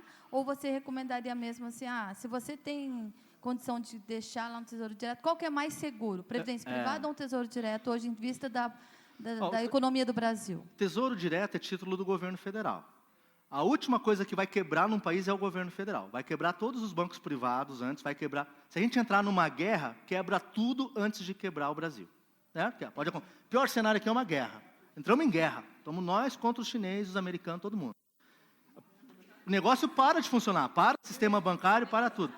O governo continua funcionando. Então, em gestão de risco, a gente sempre diz que títulos governamentais têm o menor risco possível. Porque o dia que o país não pagar a conta... o sistema financeiro também quebra. Entendeu? O governo diz, não vou pagar. Se o governo não paga, eu vou confiar num banco aqui que deve para o governo. O negócio em gestão de risco é isso. Então, títulos do governo são sempre mais seguros. o que tem aqui são assim, a guerra é o extremo, né? Vamos falar de um caso mais normal, que é quebrar uma instituição. Quebra um banco, quebra uma financeira. Você tem sistemas de segurança, por exemplo, no Brasil tem uma coisa chamada Fundo Garantidor de Crédito. E algumas aplicações como o CDB garantem, se eu não me engano, até 250 ou 300 mil reais por CPF, dizendo assim, ó, se o banco quebrar, eu, o fundo, te pago. O que tu faz aqui? Se tu chegou a ter R$1 milhão, eu te digo, olha, divide. Abre em 4 bancos, põe um CDB em cada banco, Entendi. você tá tranquilaço. Não tem como perder. Obrigada. Ok? Muito bem. 1 milhão, facilzinho, né? Tranquilo. 47 anos, né? Perseverança, ânimo, né? Agora, olha que legal. Agora é papo de louco, tá? Vem comigo. Vem comigo que você vai gostar desse aqui. Os efeitos dos juros na eternidade, cara. Olha essa. A minha ideia aqui é aplicar tudo que você está entendendo. Do tempo é importante, o valor é importante, a taxa de juros é importante na eternidade. Se você fosse um financeiro e fosse pensar a respeito da eternidade, como você calcularia isso, usando o que você aprendeu? Se você fosse possível mensurar o retorno de nosso investimento em coisas eternas, se for investir no reino de Deus, fazer uma poupança no Banco Celestial, certo? Esse não... vamos falar, esse não quebra. Isso é muito importante saber que não quebra. Qual seria o valor desse tesouro acumulado nos céus? Vem comigo, acompanha, legal demais esse negócio. Ó, qual é que é o melhor investimento? É aquele que tem melhor juros e menor risco. Banco Celestial quebra? Não vai quebrar. Palavra de Deus não tem erro. Né? Não tem risco em investir. Deus é fiel em sua palavra. Agora, um investimento que salva almas e edifica vidas para a eternidade tem um retorno melhor que qualquer investimento terreno, você concorda? Se eu estou salvando vidas e estou edificando pessoas, isso, cara, não dá para comparar com qualquer coisa nessa terra. Concorda comigo? Tá. Qual foi a melhor taxa de rendimento no ano passado no Brasil? Alguém sabe? O melhor investimento deu quanto? Deu 20% ao ano. Não, na verdade deu 19%. Eu dei uma arredondada aqui, deu 20%, cara. Teve um fundo lá de investimento em ações, tal, que ele rendeu 19,5%. Então, vamos supor que o nosso investimento vai dar ali. Eu estou investindo na eternidade. E esse, por menor que seja, vai ser melhor do que o investimento terreno de 19%. Então, eu vou botar 20% ao ano de rentabilidade. Tranquilo? Conservadoríssimo, né? Porque um poderia dizer, não, investir no céu é 100% ao ano, cara. 200%. Estou sendo muito conservador no investimento. Vamos fazer outra análise. Como nós vimos, investimentos de longo prazo geram retornos maiores. 47 anos, R$100, dá milhares de reais. Qual seria um prazo adequado para a gente avaliar um investimento de natureza eterna? Você entende o eterno? Tamanho do eterno? Quantos anos são? Não dá para entender. Então, o que é um bom balizador aí para nós humanos? 100 anos. Não, 100 anos também, não dá para eternidade, né? Qual foi o cara que mais viveu na Bíblia? Quantos anos ele viveu? Vamos supor que a vida dele é um pedacinho da eternidade. 969 anos. Então, eu estou botando um limitador para algo que não é limitador, tá? Eternidade não tem. Eu vou chamar a nossa eternidade de 969 anos. O que é uma mega redução, né? Eu estou... Cara, de eternidade. Então o meu investimento é esse. Rentabilidade, 20% ao ano, tempo de aplicação, 969 anos. Legal? Está fazendo sentido? Estou usando os princípios, né? Tempo, tal. Como é que fica o nosso fluxo de caixa? O cidadão resolve, não, eu vou ajudar um missionário. Quero ajudar R$100 por mês para o missionário. Vamos ver o retorno desse investimento. Né? R$100 por ano auxiliando um missionário. E ele começa a fazer isso só aos 30 anos. Depois que ele assistiu a aula aqui e tal, ele resolveu, vou começar a ajudar alguém. Sim. Dos 30 aos 60 anos, ele investe R$100 para o missionário. Está lá investindo. Gente, eu estou fazendo um efeito, né? Obviamente, Deus não vai te pagar em dinheiro isso aqui. Deus vai te pagar de outras formas muito melhores, eu acho. Mas olha lá, 30 anos investindo R$100 no missionário. Qual que é o valor desse investimento depois de 30 anos, considerado uma taxa de juros de 20% ao ano? Tem que calcular. O valor de investido é de R$1.500.000. Os R$100 que você botou, se você acha que investir no reino de Deus é equivalente a 20% ao ano, é equivalente ao investimento de R$1.500.000. E você só fez ali 30 anos assim, né? Você fez 1.200 por ano, vezes 30, você fez aí seus 35 mil por aí. Certo? Agora, o que acontece? Aconteceu um fato ali. Ou Jesus volta ou o cidadão morre. O que acontece, que eu quero dizer, é que começa a eternidade dele. Então, em vida, durante 30 anos, bateu 1,5 milhão. Aí agora, a eternidade dele, certo? Qual é que será o período da eternidade desse cidadão que a gente combinou? 969 anos. É um pedacinho da eternidade, tá? Aquela linha do eterno, ela iria para lá e daria a volta na Terra, e não acabaria. Certo? Se você entende e visualiza o que eu estou falando aqui. Certo? Mas vamos calcular só os 969 anos, a 20% ao ano, e a aplicação inicial, quando ele chega no céu, ele chega lá com 1.500 de crédito, 1,5 milhão de crédito. Quanto que dá esse número? Dá um... Aí extrapola. Pega o teu melhor número aí. 2 bilhões, 400 trilhões. 400 trilhões tá bom, né? Olha lá. Isso dá um número chamado 8, é uma notação científica. 8,23 e mais 82. Alguém sabe o que quer dizer esse número aqui? É o número 8 seguido de 82 zeros. Você põe um 8 e você sai botando zero e contando. 82 zeros. Cara, não tem nome esse número. Não tem nome. É um valor absurdo, gente. É um valor... Como é que eu posso explicar? Deixa eu ver se tem alguma coisa mais aqui. Deixa eu pegar o Excel. Você vai entender no Excel.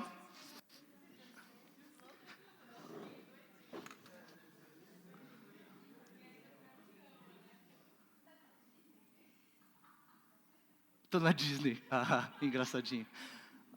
Olha só. Olha, isso aqui é o número, tá? Ó. Esse é o número. É 82, é o número 8 seguido de 82. Esse é o valor acumulado do seu investimento no céu. Como é que eu vou explicar isso para você? Aqui você tem R$1.000, certo? E abaixo dele, eu vou mostrar aqui. Ops, cadê a barra aqui? Ó, R$1.000 está aqui. Aqui você tem R$1 milhão. R$1 milhão é o número 1 seguido de 6 zeros. Ó, 1, 2, 3, 4, 5, 6, certo? Então, esse é R$1 milhão em notação científica. Aqui você tem R$1 bilhão. Isso é 1 seguido de 9 zeros. E aqui você tem o que o Roberval chegou perto do tal do R$1 trilhão, que é o 1 seguido de 12 zeros.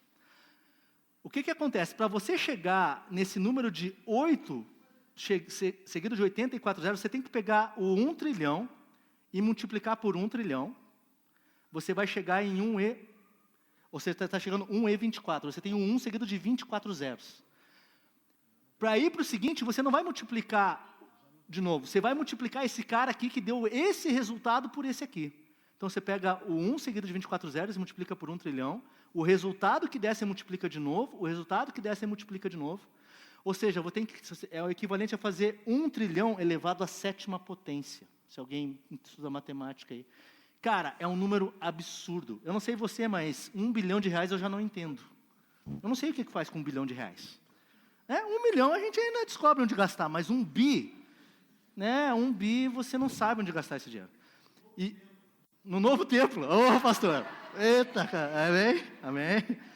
Mas, gente, esse aqui é para dar uma ideia do que é um investimento no céu. Essa é a ideia. Se você pudesse mensurar, se você pudesse realmente aplicar o dinheiro na eternidade, o valor, né, que esse negócio tem, é inexplicável para nós, tá bom? Então é só a ideia aí, um pouco divertido de explicar, se você pudesse calcular quanto seria isso.